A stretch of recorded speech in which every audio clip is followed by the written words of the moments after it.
If you're watching this, you're watching me give up on a lifelong dream of someday being taken seriously. What's the occasion, you ask? I'll tell you. This excellent novel, The Lies of Locke Lamora. Before I start fangirling to you and start freaking out about how much I love this book and how much I would love to dive into its pages and live within it, and I'm all ready to go, take me with you, let me tell you about the story.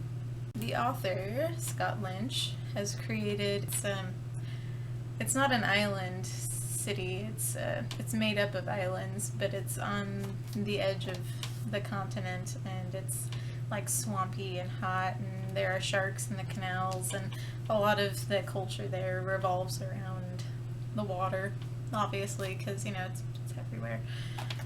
Our story follows Locke Lamora, who is a master thief. Like, not only is he a master thief, but he loves thieving. I mean, he loves stealing from people. He loves winning. He loves making up these elaborate heists with his band of gentleman bastards and then going through and reaping in ridiculous amounts of money from the unsuspecting nobles.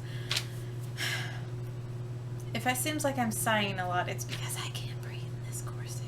Anyway. So, this story joins Locke right as he and his friends are about to turn over another game on a pair of nobles, Don and Donna Salvara.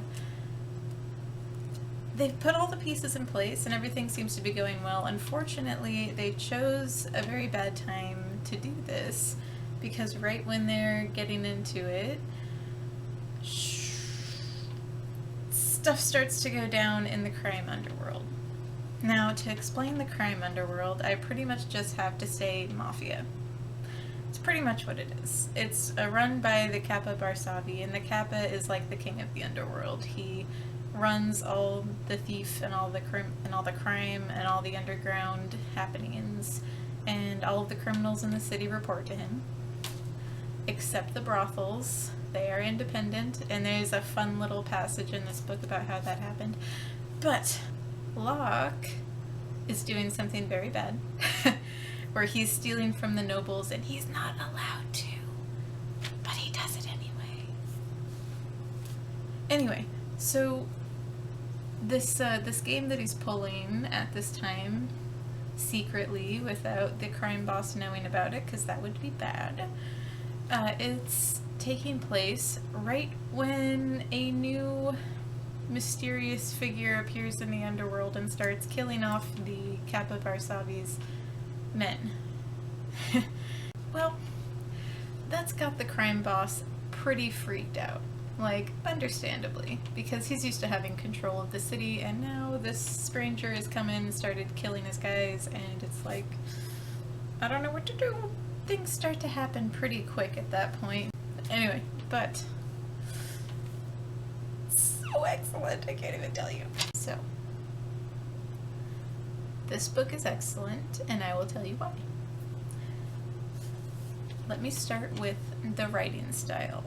The writing style. Oh my goodness, the writing style. It's glorious, it's beautiful, there's a variety of words that just flows, there is no repetition. Unless it's purposeful. There's purposeful repetition, but there's no annoying repetition. It's perfect. It's perfect. It's perfect. Like, it's on par, like Scott Lynch pulls together a writing style that is on par with, like, the musical, almost poetic prose of Patrick Rothfuss. And yet at the same time, the really precise and piercing writing that Stephen King uses. It's so... okay. The point is, his style is so above and beyond what other writers in the genre are utilizing.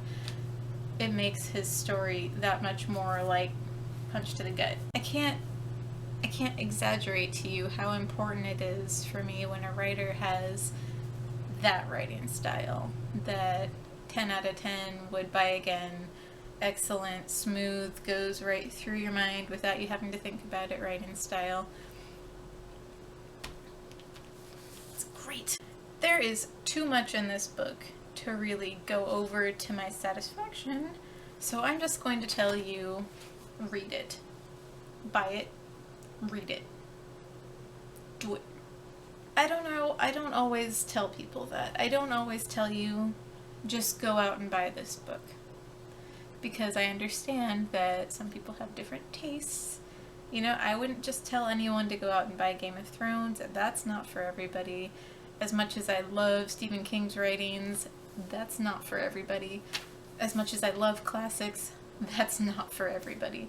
But while The Lies of Locke Lamora is masterfully written, excellent, beautiful, glorious, perfect, it's also accessible. Like, it's something that anybody could read. It manages to touch on topics that may or may not be appropriate for some audiences, but at the same time, anybody is capable of going in and reading it and enjoying it. Some of the big themes in The Lies of Locke Lamora are that being smart is more important than being strong and having money.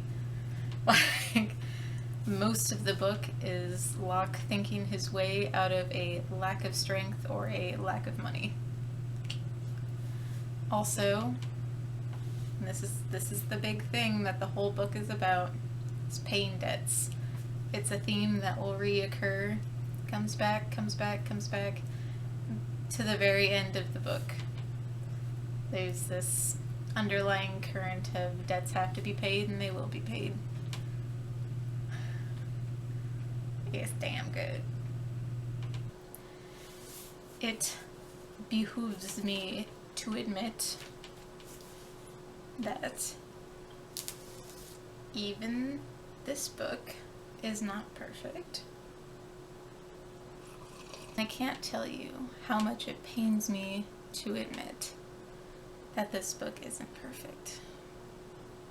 It's almost physically painful for me to say this is a bad thing. Some other people who have read this book find it very difficult to feel for Locke Lamora, like to feel connected to the main character.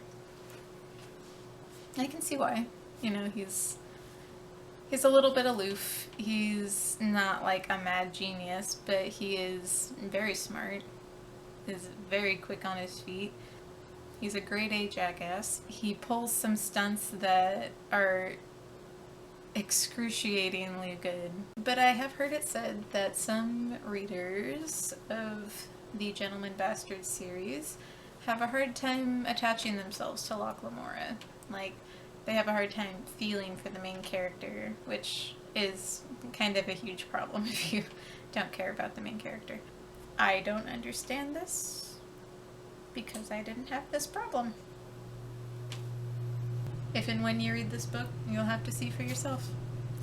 I feel like The Lies of Locke Lamora has earned a 9.5 out of 10 for me. Honestly, it's not like I've written anything better than this.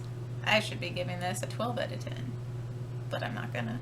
I'm gonna give it a 9.5 out of 10 because the writing is excellent, the dialogue is on point, I absolutely love the characters, I want to live in this city, I want to go to this world and live in Camor, like, take me now, I'm ready to go.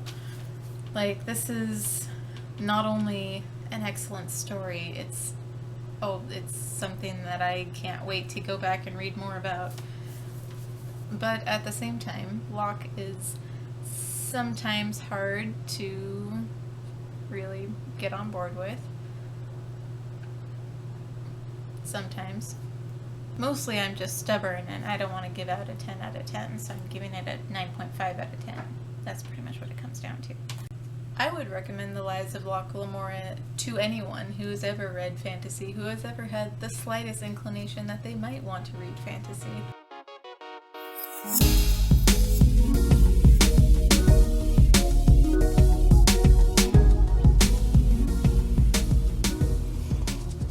The first section to the last page, there's this unending theme, this unending undercurrent that debts have to be paid, and they will be paid one way or the other, good or bad. It warms my cold, shriveled heart. Master thief, master thief, master thief. I don't know what to do. I don't know what to do. I don't know what to do.